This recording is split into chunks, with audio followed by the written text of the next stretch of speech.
vous propose de prier et on va ensuite ouvrir la parole de Dieu si vous le voulez bien. Notre Dieu, nous te remercions parce que c'est toi qui es le maître de la moisson, le maître de ton œuvre, et tu es aussi celui qui est le Seigneur digne d'adoration. Tu es digne que l'on te connaisse, tu es digne qu'on approfondisse tes enseignements et ta parole. Je te remercie, Seigneur, pour cette matinée, pour l'occasion d'ouvrir ensemble ta parole, Seigneur. Que les mots de ma bouche et que les cœurs soient ouverts et sensibles à l'œuvre de ton Saint-Esprit. Merci notre Dieu. Amen. Voilà, j'aimerais faire une lecture avec vous introductive dans le chapitre 2 du livre des Actes. Dans le chapitre 2 du livre des Actes, à partir du verset 41. Chapitre 2 du livre des Actes, à partir du verset 41. Voilà, ne me regardez pas sur l'écran, je suis plus beau en vrai. Hein. Voilà. Donc, Acte 2, 41.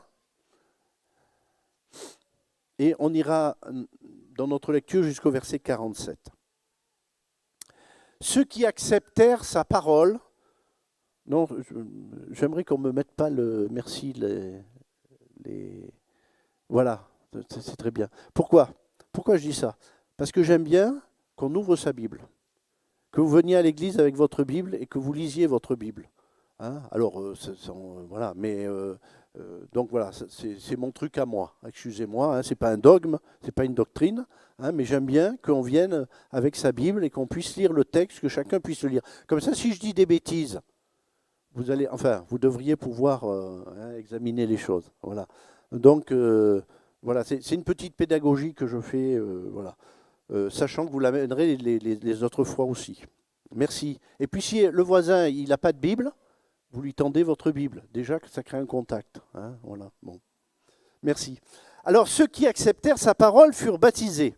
Et en ce jour-là, le nombre des disciples s'augmenta d'environ 3000 âmes. Ils persévéraient dans l'enseignement des apôtres, dans la communion fraternelle, dans la fraction du pain et dans les prières. La crainte s'emparait de chacun, et il se faisait beaucoup de prodiges et de miracles par les apôtres. Tous ceux qui croyaient étaient dans le même lieu, et ils avaient tout en commun. Ils vendaient leurs propriétés et leurs biens et en partageaient le produit entre tous, selon les besoins de chacun. Ils étaient chaque jour tous ensemble, assidus au temple. Ils rompaient le pain dans les maisons et prenaient leur nourriture avec joie et simplicité de cœur, louant Dieu et trouvant grâce auprès de tout le peuple. Et le Seigneur ajoutait chaque jour à l'Église ceux qui étaient sauvés. Amen. Voilà la description des premiers jours de l'Église. Luc, l'auteur des Actes des Apôtres, du livre des Actes des Apôtres, eh bien, s'est attaché ici avec, j'allais dire, des mots et le choix des mots et du texte inspirés par le Saint-Esprit, puisque nous croyons que la parole de Dieu elle est inspirée par le Saint-Esprit, à nous décrire cette Église d'une certaine manière. Et quelques jours après la Pentecôte, voilà qu'il dit, il persévérait. Et j'aimerais m'arrêter ce matin sur, en particulier, il persévérait dans l'enseignement des apôtres. Il persévérait. Peut-on déjà parler de persévérance quelques jours après la Pentecôte? A-t-on besoin déjà d'en parler? On vient juste de commencer. C'est facile, peut-être pensons-nous de persévérer dans ce temps enthousiasmant où il y avait le feu du départ, l'action du Saint-Esprit, la puissance de Dieu qui se manifestait, les gens qui s'approchaient. Il est dit environ 3000 âmes. C'est vrai que quand on a 3000 conversions, on peut dire environ. Hein. Nous, des fois, on compte très précisément parce qu'on n'en a pas 3000 chaque dimanche. Hein, voilà. Mais donc, vous avez le droit de dire environ quand vous êtes à peu près à 3000. Hein, voilà. Bon, donc, alors, pourquoi parler de cette manière-là? Parce que c'est au début de l'aventure qu'on a besoin de comprendre la nécessité de la persévérance dans la carrière, dans l'engagement de la vie de disciple. Ce n'est pas à la fin qu'on a besoin simplement de comprendre qu'il fallait persévérer. Ou peut-être au jour du découragement, on se dit « Ah, si j'avais persévéré, eh bien peut-être que je ne me serais pas mis dans telle ou telle difficulté. » Persévérer. Peut-être que si vous et moi, nous avions dû écrire ces paroles, ce texte, cette description, nous aurions peut-être dit « Eh bien, il se réjouissait », et ce n'était pas faux, de l'enseignement des apôtres, des prières, etc., où ils grandissaient, où ils appréciaient. Mais ici, c'est le verbe persévérer, qui a été choisi par Luc et par le Saint-Esprit. Dans le verbe persévérer, il y a cette notion d'effort. Quand on vous dit « il faut persévérer », à l'école, on vous a dit « il faut persévérer ». Peut-être qu'on vous dit aujourd'hui « il faut persévérer ». D'ailleurs, c'est un verbe qui est pas trop couru aujourd'hui, parce que la persévérance, ce n'est pas le fort de notre génération, mais de toutes les générations d'ailleurs. Il y a une notion d'effort. Dans le verbe persévérer, il y a une notion de détermination, avec derrière l'idée que peut-être il y aura des oppositions, peut-être il y aura des difficultés. C'est sous-entendu dans le verbe persévérer, parce que persévérer indique que peut-être ça ne va pas être facile. Quand on dit à quelqu'un de persévérer, c'est que ce n'est pas facile. Si on dit tu veux faire le Tourmalet à vélo, persévère. Bon, moi, je ne vais pas persévérer dans ce domaine-là, je vais m'arrêter en bas. Mais si vous voulez arriver au sommet, il va falloir persévérer. Alors peut-être que la première fois, vous allez faire 3 km et vous allez être... et puis vous allez persévérer. Il y a plein de domaines où on peut persévérer comme cela. Ça nous emmène vers une notion de passer à travers quelque chose, une notion de durée aussi dans le temps. Quand on dit de persévérer, il y a une notion de durée dans le temps. Et la force de l'Église, je dirais au travers du temps, au travers des siècles, a été sa persévérance, qui lui a permis de traverser les siècles. Qui, au lendemain de la crucifixion, aurait parié sur ce petit groupe de disciples, apeurés, dispersés, fragilisés par la disparition de leur maître? Qui aurait parié que 21 siècles plus tard, nous serions encore en train de parler de Jésus-Christ? Nous serions encore en train de parler de la foi chrétienne. Nous serions encore en train de parler de ce qui s'est passé ce jour-là à la résurrection de Jésus-Christ. Qui aurait parié sur cela? Mais l'Église a persévéré. Et il y a un livre sur l'histoire de l'Église qui s'appelle « Le pèlerinage douloureux de l'Église à travers les siècles ». Elle a persévéré. Parce que chacun de ses membres a persévéré. Et cela a permis de faire de l'Église la force qu'elle représente aujourd'hui dans le monde, non pas pour prendre le pouvoir dans le monde, mais pour continuer à proclamer la bonne nouvelle de Jésus-Christ. La persévérance de l'Église, elle s'est fondée sur les 4 piliers que l'on a vus ici. Enseignement des apôtres, communion fraternelle, fraction du pain et prière. Ces 4 éléments lui ont permis de toujours renaître, alors qu'elle s'était affaiblie, alourdie par les traditions humaines, engluée dans ses préjugés, dans ses contradictions, par la poussière du temps.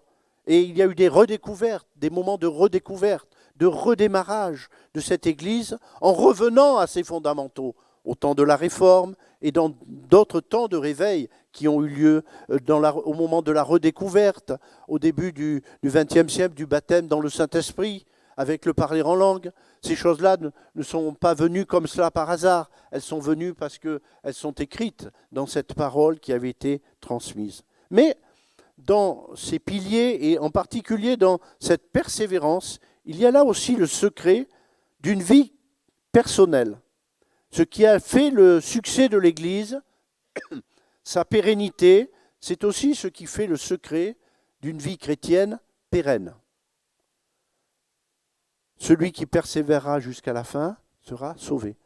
Dieu veut que votre vie avec lui, que votre marche de disciple soit pérenne.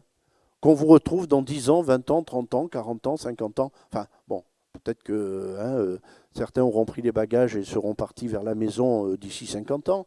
Voilà, peut-être même moi-même, mais d'autres viendront. Et il y aura cette persévérance, et il faut cette persévérance, Pour une vie chrétienne personnelle réussie. Vous savez, il y a des gens qui cherchent aujourd'hui des recettes d'une vie chrétienne réussie. Alors, bon, on en a parlé un peu hier, mais je ne vais pas tout développer. Alors, ils cherchent. Alors, aujourd'hui, il y a Facebook, j'essaye de le dire proprement. Vous avez Instagram, vous avez enfin YouTube. Enfin bon, bref, la prononciation, pas grave. Enfin, vous avez plein de choses et les gens cherchent le secret de la vie réussie, de la vie chrétienne réussie. Alors vous avez des livres intéressants, jusqu'à un certain point, qui vous donnent les 7 clés pour la vie. Je ne savais pas qu'il y en avait 7, il y avait d'autres, c'est les 5 points de la réussite de la vie chrétienne, les 8 leçons à retenir. Bon, ce n'est pas forcément tout mauvais, mais on cherche. Qu'est-ce qui va me permettre de réussir ma vie chrétienne? Qu'est-ce qui va permettre que je sois un disciple, mais un disciple accompli? Pas quelqu'un qui reste un enfant emporté à tout vent de doctrine, qui, si on ne m'a pas dit bonjour le dimanche matin, je ne sais pas si je reviendrai le dimanche prochain. Voyez, bon, il n'y en a pas à Pau, il n'y en a pas dans le sud-ouest, des gens comme ça. Mais parfois, ça peut arriver. Une vie qui prend des dimensions et qui exprime toute sa force et sa beauté dans la persévérance. La vie chrétienne, au fur et à mesure qu'on persévère avec le Seigneur, qu'on progresse avec lui, qu'on reçoit l'enseignement de sa parole, qu'on persévère dans la communion fraternelle, dans la fraction du pain, dans les prières, eh bien notre vie, elle est appelée à se développer, à grandir. Et on la trouve de plus en plus belle. Moi, je suis plus heureux d'être chrétien aujourd'hui qu'au début, parce que je sais que c'est quelque chose de solide, quelque chose qui dure, parce que avec le temps, on peut comparer un petit peu les choses avec ceux qui ont abandonné, ceux qui ont laissé le chemin, ceux qui n'ont pas pris le chemin, etc., etc. Et on rend grâce au Seigneur, parce que finalement, cette persévérance, elle ne repose pas sur nous, mais sur la grâce de Dieu qui est agissante en nous par le Saint-Esprit. Cette grâce de Dieu qui est capable de nous soutenir. Et dans ce que je dis, il n'y a rien de très nouveau, mais cette persévérance personnelle est quelque chose d'essentiel. La persévérance, elle rejette les excuses faciles et elle va révéler des beautés insoupçonnées. N'est-ce pas le cas aussi dans les choses de la vie? J'entendais, petite anecdote, il y a quelque temps parler, vous savez que en cuisine, il y a 4 saveurs. Salé, sucré, amer, acide. Bon, il n'y a pas de cuisinier au milieu de nous, ils n'ont pas osé. Hein. Et on a redécouvert une 5e chose qui s'appelle la saveur ou l'umani. Hein, je ne connaissais pas le mot, enfin voilà. Et en fait, il disait que en fait, cette saveur, le fait qu'un plat soit savoureux, très souvent vient du fait qu'il a été mijoté, que ça a pris du temps pour que... alors, je suis quand même dans le Béarn, hein, je ne veux pas me tromper de région, hein, parce que j'étais à côté dans la Bigorre avant là-bas, donc je sais qu'il y a des frontières qu'il ne faut pas bousculer trop. Hein. Mais qu'on est quand même dans des régions où la cuisine a son importance. Et vous savez, il y a des plats mijotés qui ne vont révéler leur saveur et que quand ils sont mijotés très longtemps. Autrefois, c'était sur le coin de la cuisinière où on mettait le bœuf ou autre chose à cuire comme cela, et ça durait des heures et des heures et des heures. Et puis à la fin, on avait quelque chose d'extraordinaire. Si vous faites la même chose au micro-ondes, bon, je ne vous garantis pas du résultat. Enfin, vous n'allez quand même pas avoir la même chose. Il y a certaines plantes, par exemple, qui ne produisent leurs fleurs et leurs fruits qu'après des années. Il y a des plantes qui ne produisent une fleur, tiens, que tous les 5 ans. Mais on persévère. Si au bout de 2 ans, on dit « cette plante-là, ne fait pas de fleurs, je la coupe », on n'aura jamais. Et puis, que dire des relations aussi entre 2 personnes qui, au soir de leur vie, ou à l'automne de leur vie, comme vous voulez, hein, enfin, voilà, montrent une complicité. Ils n'ont même plus besoin de se parler. Je ne sais pas si vous avez vu ça. Les gens disent que c'est beau. Ces gens qui s'assoient l'un à côté de l'autre, qui se regardent, et ils ont compris ce qu'un long discours ne pourrait pas rendre, parce qu'ils se connaissent. Il y a une complicité, il y a une communion qui s'est créée, une relation qui s'est établie dans cette persévérance. Ce que je voudrais dire ce matin, c'est de dire que la persévérance est une qualité dont nous avons besoin et dont nous avons besoin dans notre vie de disciples de Jésus-Christ aussi. Si on prend du temps et des heures pour faire cuire le bœuf, eh bien, il nous faut aussi persévérer dans les choses de Dieu. C'est ainsi qu'elles se révéleront belles. Vous savez, je ne crois pas dans la croissance flash dans la vie chrétienne, mais je crois dans ce que nous dit la parole de Dieu. Alors, j'aimerais venir maintenant à cette persévérance dans l'enseignement des apôtres. Dans la parole de Dieu, il y a une notion essentielle à propos des chrétiens, c'est que les chrétiens sont appelés à être des disciples de Jésus-Christ. D'ailleurs, le mot chrétien vient du fait qu'à Antioche, c'est la première fois où pour se moquer des disciples de Jésus, on les a appelés des petits Christ. Donc, et c'est de là qu'est né le mot chrétien, Mais au départ, eh bien, il y a cette notion que nous sommes les disciples de Jésus-Christ. Nous ne sommes pas appelés à être les partisans, les défenseurs ou les adhérents d'un club qui s'appellerait le club Jésus ou l'association Jésus, mais nous sommes appelés à être ses disciples. Alors, le nom de chrétien a été donné, comme je l'ai dit, à ceux qui étaient reconnus comme étant disciples de Jésus. Qu'est-ce que veut dire le mot disciple? Le mot disciple veut dire un étudiant. Un étudiant, celui qui est attaché à un maître et à l'enseignement que ce maître peut donner. On ne peut pas dire « je suis disciple de Jésus », mais son enseignement ne m'intéresse pas. Jésus n'est pas venu sur la terre pour monter un parti politique, nous faire 3 discours et qu'ensuite on prenne la carte du parti. Être membre de l'Église de Jésus-Christ, c'est être d'abord un disciple de Jésus-Christ, un étudiant attaché à son maître. Le disciple, c'est celui qui est enseigné. C'est quelqu'un qui écoute, qui comprend, qui accepte et qui met en application. Jésus, dans Matthieu 28, a dit à ses apôtres, enseignez-leur, à ceux qui viendront bien sûr, à observer tout ce que je vous ai prescrit. Enseignez-leur. On ne peut pas être disciple sans recevoir un enseignement et sans persévérer dans cet enseignement. Persévérer jusqu'au bout. Apprendre jusqu'au bout. Être disciple jusqu'au bout. Le but de Jésus et de notre fidélité à l'Église n'est pas simplement de se faire du bien ou de se distraire.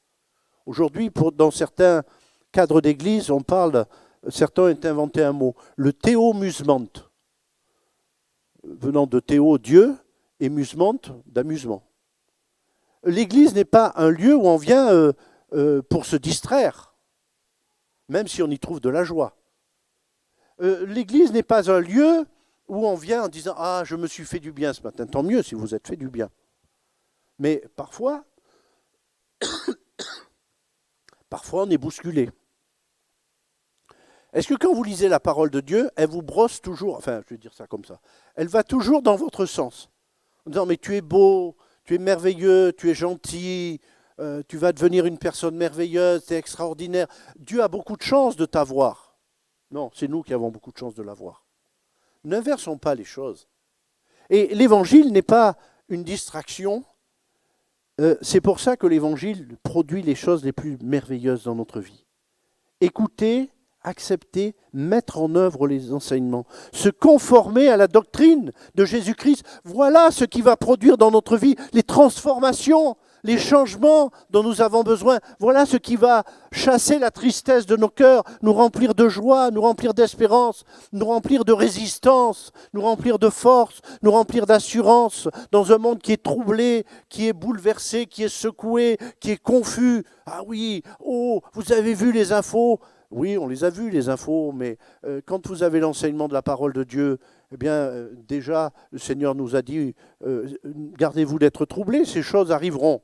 Alors, bien sûr, quand elles arrivent, on dit, ah, elles arrivent. Ben oui, Jésus a dit, elles arrivent, donc elles arrivent. Donc la parole de Dieu s'accomplit.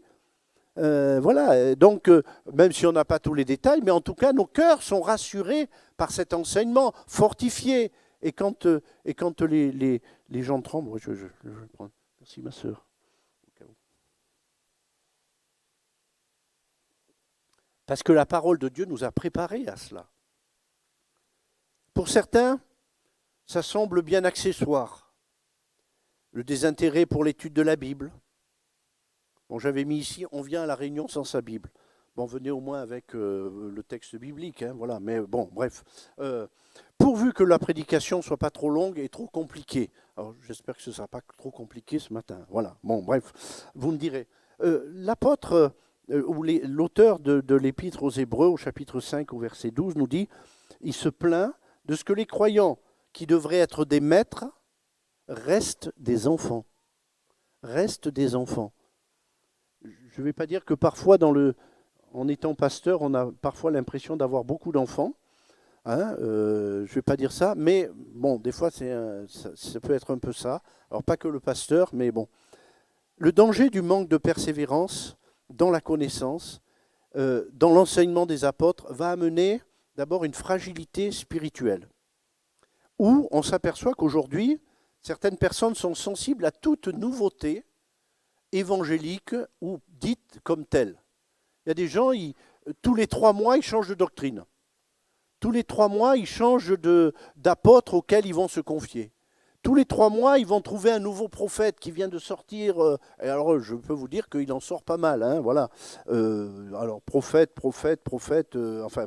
oui, qui se disent prophètes. Hein, prétendus prophètes, comme dit la parole de Dieu. Ou alors, toutes sortes d'expériences. Ah, mais là, j'ai expérimenté ça, j'ai expérimenté ça, j'ai expérimenté ça. Et quand vous venez revoir ces personnes quelque temps après, ça a été un feu.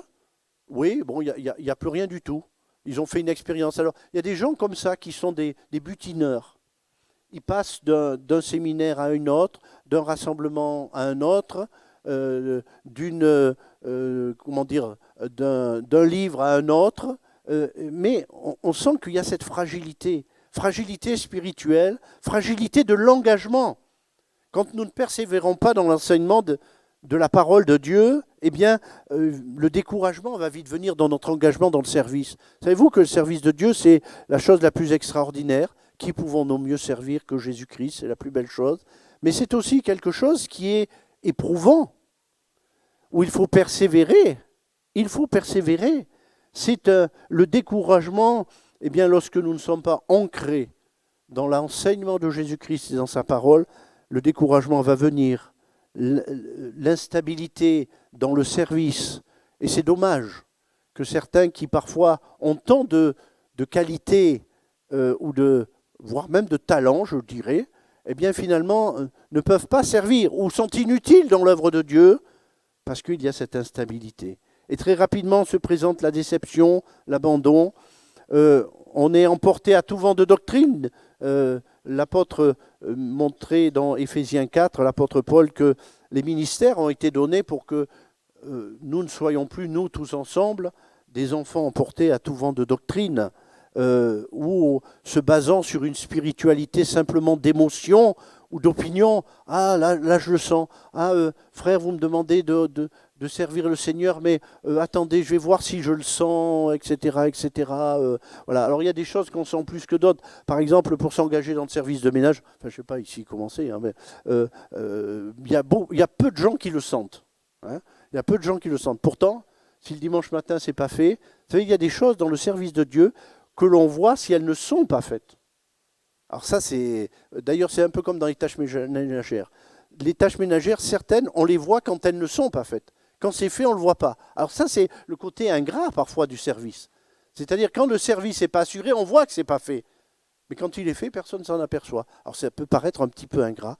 Oui, mais ce n'est pas les hommes que l'on sert, c'est Jésus-Christ.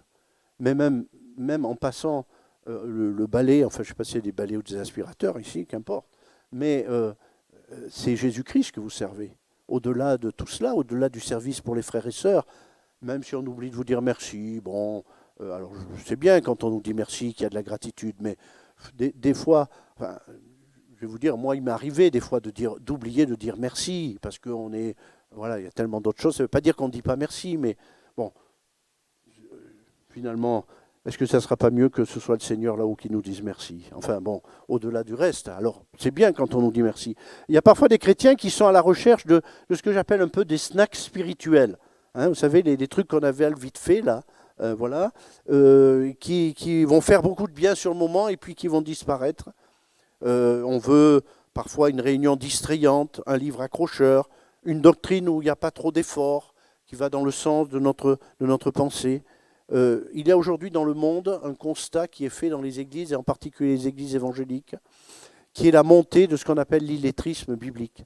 C'est-à-dire des chrétiens, des croyants, des disciples de Jésus qui connaissent de moins en moins la parole de Dieu, ses doctrines et ses enseignements. Et pourquoi ? Parce que on ne s'est pas attaché à l'enseignement. C'est vrai que s'attacher à un enseignement, et nous, nos étudiants, ils pourront vous le dire, être enseigné, ça demande un effort. Ça demande des remises en question. Qui, à l'école, a dit, moi, je fais toute ma scolarité, je n'ai jamais fait d'effort.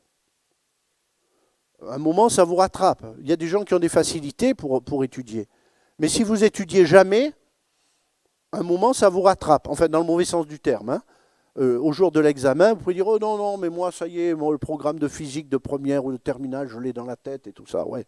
Enfin, si tu ne l'as pas appris dans les livres et si tu n'as pas travaillé tes exercices, hein, je parle là pour les ados et les jeunes, arrivé au jour de l'examen, ça va sécher. Hein. Et la parole de Dieu, dans les choses de Dieu, alors, parfois, nous avons eu un drôle de comportement en disant que « Oh, mais le Saint-Esprit, oui, mais le Saint-Esprit, Jésus a dit, il vous rappellera. » Comment voulez-vous vous rappeler une chose que vous n'avez pas apprise ?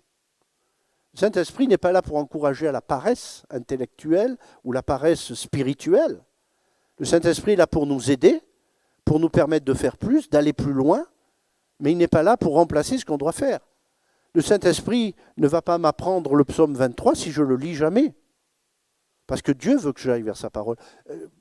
Pourquoi croyez-vous qu'au travers des siècles, Dieu a veillé aussi scrupuleusement à sa parole, à ce qu'on ait tous ces livres qui sont là, à ce que des gens meurent, parce que des gens sont morts pour transmettre cet enseignement, pour transmettre cette parole, pour que nous, aujourd'hui, nous disions « Non, mais on n'a pas besoin, ça va venir tout seul ». Je pense que ces choses-là ne sont pas dans le sens de la parole de Dieu. Et je prie qu'il y ait un sursaut dans le peuple de Dieu pour revenir, pour sortir de l'illettrisme biblique.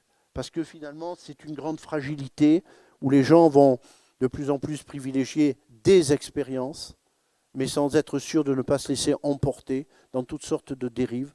Vous savez, j'expliquais hier qu'on est dans un temps où dans notre culture, la spiritualité est de retour.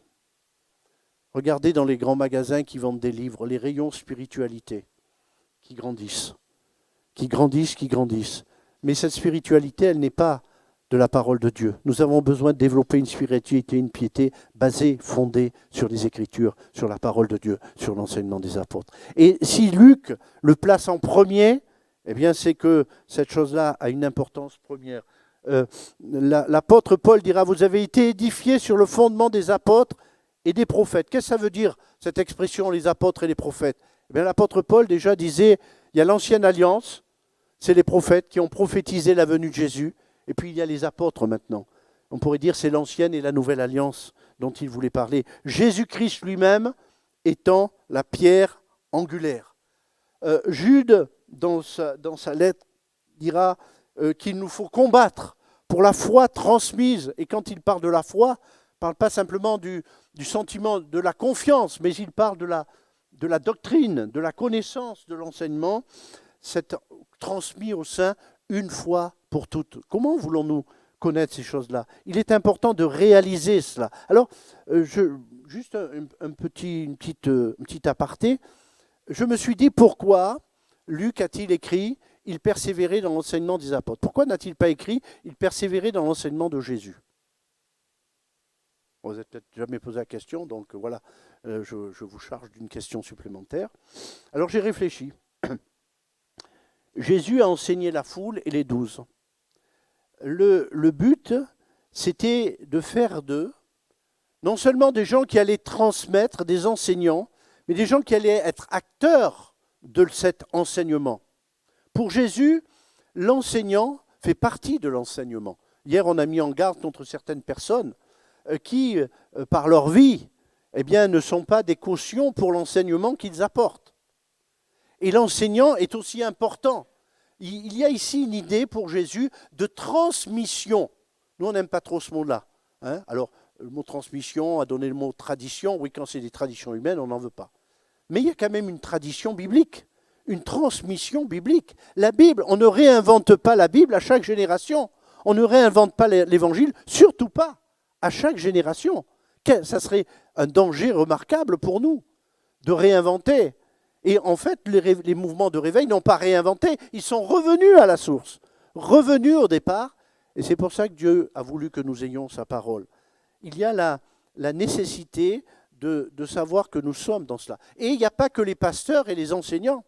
Quand vous vous rendez témoignage, eh bien, vous transmettez aussi quelque chose de cet enseignement, de cette parole de Dieu. Vous transmettez quelque chose quand vous parlez de la résurrection de Jésus-Christ, quand vous parlez de l'amour de Dieu à vos collègues, quand vous parlez de la nécessité des gens de se tourner vers Dieu dans la prière, parce que vous rendez témoignage, ou vous parlez aux gens qui sont autour de vous, dans la famille. Donc, d'une certaine manière, il faut que ce que nous disons à ce moment-là ne soit pas des fantaisies. Ah ben tiens, bon, je ne vais pas vous en dire parce que vous allez garder les mauvaises idées. Hein, voilà. Mais non, ça doit se fonder dans la parole de Dieu. Mon témoignage se fonde sur cette parole-là. Et je crois qu'il est important de réaliser cela. Cette parole nous a été transmise avec fidélité. C'est une responsabilité. Là, Jacques dira ceci dans sa lettre, qu'il n'y ait pas parmi vous un grand nombre de personnes qui se mettent à enseigner, parce que nous serons jugés plus sévèrement. Oui, plus sévèrement. C'est-à-dire, oh. Alors, c'est le début de mon cours de prédication. Je mets les étudiants dans l'ambiance tout de suite. Vous allez être jugés plus sévèrement. Oui, mais c'est normal. C'est une nécessité parce qu'on a une responsabilité non seulement devant les hommes, oui, mais devant Dieu aussi. Et je ne connais pas de prédicateur sérieux qui ne monte sur l'estrade avec un petit tremblement dans les jambes, non pas parce qu'il ne s'est pas préparé, mais justement peut-être parce qu'il s'est bien préparé, et qui sait qu'il ne vient pas prodiguer ses propres enseignements avec suffisance et arrogance. Et je pense que c'est bien tant que nous sommes ici comme ça. Voilà. Alors même si on a 30 ans, 40 ans, 50 ans, eh bien, je crois que c'est important. Et même quand nous faisons, que nous témoignons, que nous servons le Seigneur, que ce soit à quelque niveau que ce soit, à l'accueil, que ce soit auprès des enfants, dans quelques endroits où nous avons à communiquer la parole de Dieu, mais pas simplement par notre bouche, par notre comportement, ça se base sur cet enseignement des apôtres. Je crois qu'il nous faut prendre le temps pour être enseignés, rechercher les moments, les moyens, les outils, aménager notre temps. Il faut aimer la parole de Dieu, l'amour de la vérité. Est-ce que c'est dans notre cœur, cela ? Être enseignable, accepter que l'enseignement renverse nos idées, nos désirs et nos comportements. Oui, la parole de Dieu, elle nous contrarie. Même quand on la connaît depuis longtemps, bon, il y a des choses où on a mis un peu les choses au point, mais de temps en temps, alors on dit, ah ouais, mais bon, cette page, ah non, oui, mais là c'est Paul qui a raconté ça, donc ça je le passe. Ah oui, mais ça, non, mais là Jésus, c'était... bon, des fois on pourrait avoir cette tendance, oui, d'accord, mais... oui, la parole de Dieu, mais vous savez, l'apôtre Paul a été des fois très pratique dans l'enseignement que nous, la parole de Dieu. Il a dit par exemple qu'un chrétien, il ne devait pas voler. Enfin, les chrétiens, ça ne vole pas. Enfin, pas voler comme ça, mais voler comme ça, hein, voilà. Et il a fallu qu'il le dise. Et une fois, je prêchais une étude suivie, comme ça on ne pouvait pas me soupçonner de viser quoi que ce soit. D'ailleurs, je ne savais pas qui allait être là. Et il y a quelqu'un, quand j'ai commencé à parler sur le fait que les chrétiens, ils devaient s'abstenir du vol, sous quelque forme que ce soit, quelqu'un qui a quitté la salle, qui s'est levé, qui est parti. Parce que ça le chatouillait un peu. Après, il est revenu me voir, j'ai compris que ça l'avait un peu dérangé. Mais la parole de Dieu, elle nous dérange. Elle nous dérange. Alors bien sûr, on avance, on progresse avec le Seigneur, mais parfois elle nous remet en cause sur nos attitudes, sur nos comportements, sur nos réactions face à telle situation. Accepter d'être enseigné avec humilité. Pour apprendre de la part de Dieu, il faut de l'humilité. Même le plus mauvais prédicateur, vous aurez quelque chose à entendre de sa part. Même le plus mauvais. Enfin, il n'y en a pas de mauvais, bien sûr, bien sûr. Approfondir la parole de Dieu. Approfondir. Ne restez pas à la surface. Lisez, relisez la parole de Dieu. Vous savez, il y a parfois des textes, on les a lus 5 fois, 10 fois, 15 fois, on a entendu prêcher 20 fois dessus. Puis un jour, vous arrêtez. Vous avez du temps, vous prenez les 5-6 versets et vous mettez à les lire. Et tout d'un coup, c'est comme si une porte qui ne s'était pas ouverte s'ouvre. Et votre cœur est saisi et entraîné dans la présence de Dieu. Le Saint-Esprit fait son œuvre. Il marque quelque chose dans votre vie. Il répare quelque chose. Il réorganise quelque chose. Il transforme quelque chose en vous. Parce que c'est l'efficacité de la parole de Dieu qui est agissante. Cette parole, c'est une parole éternelle. Paul, et ensuite, il s'agit de mettre ça en œuvre. Paul dira, ce que vous avez vu en moi, pratiquez-le dans Philippiens 4. Et la paix de Dieu sera avec vous. La parole de Dieu demande, l'enseignement des apôtres demande des réformes pratiques dans nos paroles, dans nos comportements et dans nos choix. La persévérance de l'Église fidèle à l'enseignement des apôtres a garanti sa pérennité. Le croyant qui fait de la parole son enseignant pour la mettre en pratique verra à terme des bienfaits insoupçonnés qui ne sont pas évidents. Tant nous sommes formatés par l'impiété de ce monde, par les compromis, par la manière de penser du siècle présent. Ah oui, mais l'évangile, c'est rébarbatif, ça va te priver de ta liberté, tu vas perdre ceci, tu vas perdre cela, tu vas perdre autre chose. Non, l'évangile est une liberté, mais qui commence par nous parler vrai, qui ne nous emmène pas dans des paradis artificiels, sur des chemins frelatés, qui nous dit oui, que nous sommes des pécheurs, mais qu'il y a un grand sauveur. Que nous sommes des grands pécheurs, mais qu'il y a un grand sauveur. C'est ce que disait un homme de Dieu à la fin de sa vie. Je sais deux choses. Je suis un grand pécheur, mais Jésus est un grand sauveur. Alléluia. Et le salut que Dieu nous accorde, c'est quelque chose d'extraordinaire à découvrir tous les jours de notre vie. C'est pour ça qu'après, quand Paul il disait, toutes ces choses que j'ai eues dans le monde, la gloire d'être un enseignant, la gloire du savoir humain, etc. Mais tout ce qu'on peut avoir dans ce monde, tous les plaisirs de ce monde, quand vous les comparez à Jésus-Christ, à l'Évangile, à l'enseignement de la parole de Dieu, et que vous saisissez de ces choses-là, alors ça devient quelque chose d'extraordinaire. Vous n'avez plus besoin de drogue, vous n'avez plus besoin de vous éclater dans des fiestas qui ne veulent rien dire. Vous n'avez plus besoin de ces choses-là, parce que finalement, c'est passé. Ces choses anciennes sont passées, elles ont perdu de leur intérêt, parce que l'évangile est tellement formidable. Alors bien sûr, si je surfe dessus, que simplement je suis un petit chrétien, enfin un petit chrétien, il n'y a pas de petit chrétien, mais si simplement je me suffis de connaître 2 versets dans la Bible et de lire ma Bible, voilà, quand elle me tombe sous la main, que je suis en train de faire la poussière sur les étagères et que voilà, ah oui, j'ai ma Bible, tiens, voilà, il est évident. Mais si nous persévérons, eh bien alors, nous régnerons, comme dit la parole de Dieu, nous régnerons. Persévérer dans l'enseignement des apôtres, c'est le secret d'une vie chrétienne qui dure et qui découvre des bénédictions durables. Les gens veulent des bénédictions. La paix, la joie, la sagesse, la force, l'amour. Bon, je n'ai pas fini la liste. Nous viennent de cela, de cette parole de Dieu. La source de toutes les autres persévérances se trouve là. La communion fraternelle, la fraction du pain, les prières, le développement d'une véritable vie de disciple.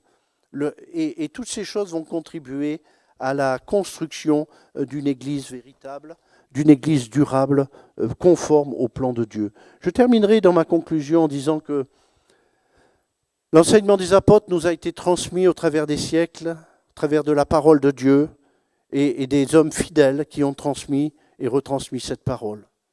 Par l'obéissance sans compromis des gens qui ont accepté le martyre, par l'obéissance contre les hérésies, contre les fausses doctrines, la résistance de Paul, de Pierre, de Jude et des autres qui ont refusé.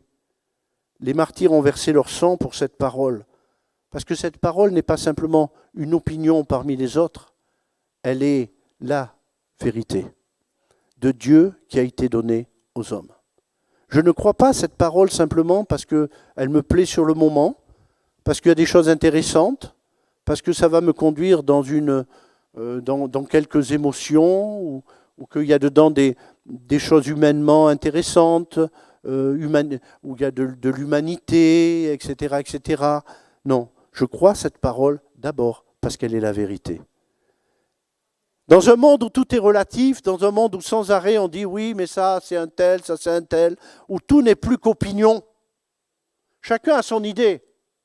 Chacun a son idée. J'ai parlé hier, même dans les universités, il y a des gens qui reprennent leur professeur en disant « Mais monsieur le professeur, la théorie de la relativité, tout ça, ça c'est votre idée, c'est pas la nôtre. » Et dans plein de domaines, on remet en cause plein de choses. Croyons que la parole de Dieu est la vérité. Dans le Nouveau Testament, plus de 115 fois, le terme vérité est employé.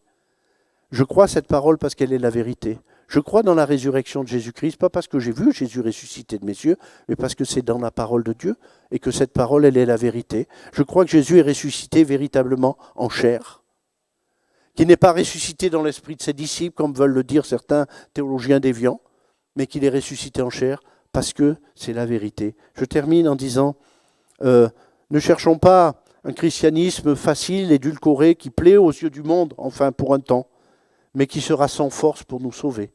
La bonne nouvelle, à bon marché, ce n'est pas ce que la parole de Dieu nous enseigne. La bonne nouvelle de Jésus-Christ, elle demande de la persévérance, afin que nous entrions, que nous vivions, que nous persévérions dans cette bonne nouvelle de Jésus-Christ. Et ainsi votre vie, votre espérance et votre témoignage porteront un fruit à la gloire de Dieu. Remercions le Seigneur. Seigneur, nous te remercions pour ce que tu as fait dans nos vies, de ce que ta parole a frappé nos cœurs, de ce qu'elle nous a convaincus par le Saint-Esprit de péché, de justice et de jugement, de ce que nous avons compris qu'il s'agissait d'une question de vie ou de mort, que ta parole était la vérité, Seigneur. Donne-nous de continuer à aimer ta parole, Seigneur. Et même si nous voulons rendre témoignage à ce monde, nous ne voulons pas dévoyer, édulcorer ta parole. Donne à ton peuple et à tes enfants de s'attacher à ta parole, de l'aimer, de la chérir, de la lire, de l'étudier. Merci notre Dieu pour ce précieux trésor. Amen.